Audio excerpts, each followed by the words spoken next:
Walang nanonood sa'yo? Walang nag-share ng mga post mo? Konti lang ang viewers mo sa tuwing nagda-live ka? Hindi ka sinusuportahan ng mga kamag-anak mo? Kaibigan mo? Kakilala mo? Kapitbahay mo? Pinagtatawanan ka dahil sa pag-reveals mo? Pinagtatawanan ka dahil sa paggawa mo ng mga content? Ito ang tatandaan mo. Huwag kang huminto. Huwag kang susuko. Huwag kang papaapekto sa sasabihin ng ibang tao tungkol sa'yo.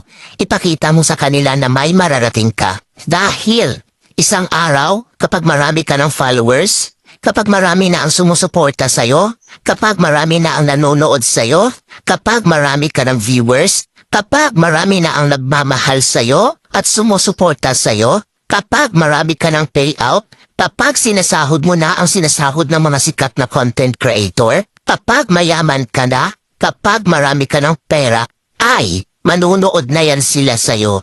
Sila na ang kusang lalap